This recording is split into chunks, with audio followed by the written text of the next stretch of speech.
If you're a fan of the roguelite genre, then Windblown has a very good chance to be your next obsession for 2024 and likely for many years to come with the post-launch support that we have seen from this studio. Windblown is just one reason that we're excited for 2024. We're also looking forward to achieving goals for our press outlet, including reaching over 15,000 subs by the end of the year, and the plan is to do this by providing honest, positive, and refined content. We're trying to curate a place for gamers without the toxicity that is slowly taking over the industry, and if that sounds great, subscribe, and if you enjoy this video, like and share, which is going to help with the algorithm. So as always, be nice to your fellow gamer, and more importantly, be nice to your fellow human. So what is Windblown?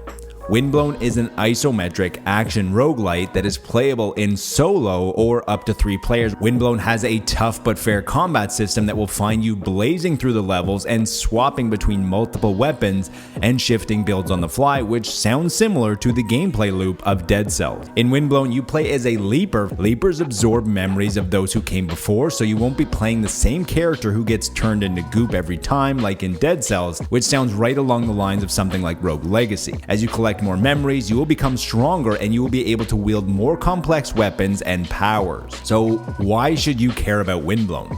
The reason as to why Windblown is likely going to be amazing is because it's being developed by Motion Twin, and if you're unfamiliar, this is the 9-person indie studio from France that created Dead Cells. If you Google best indie games of all time, Dead Cells appears very high on every list. You can also Google best roguelite of all time, and Dead Cells appears even higher on every list. And when you realize that the small indie studio from France that has made one of the best roguelites of all time, and likely one of the best indies of all time, is making another game, there is certainly a reason to be excited. How is Motion Twin going to do it again? Dead Cells was an action-first roguelite that was built on tight controls and satisfying combat.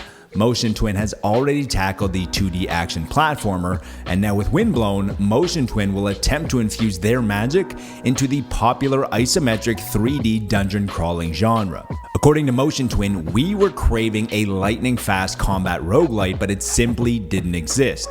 We rolled up our sleeves and we crafted the game that we yearn for. Now, hearing this statement is somewhat shocking because both Dead Cells and Hades feature both extremely fast combat, so it's going to be interesting to see how they turn the speed knob up on Windblown. According to Motion Twin, they are planning for a minimum of 1 year in early access, which is in line with what happened with Dead Cells, and we all know how that went. And even with the early access launch, there seems to be plenty of content ready. Windblown is going to launch with 5 biomes, 4 main weapons, and will be fully playable in 1, 2, or 3 players. There are still plenty of lingering questions leading up to the game's release, including why Motion Twin didn't self-publish Windblown like they did with Dead Cells. This time around, the game is being co-published by the studio and by Kepler Interactive, a publishing company built on the same morals and ideals as Motion Twin. Even though Hades 2 is also supposed to be releasing in 2024, at least in early access, Windblown is still going to take our top spot for most anticipated roguelite of 2024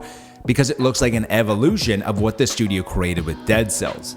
Hades 2, on the other hand, looks like more of the same, which is an amazing thing because it was an amazing game, but Windblown takes the fast, high-stakes, and satisfying combat of Dead Cells and infuses it into a new art style, a new genre that looks to have plenty of fresh ideas.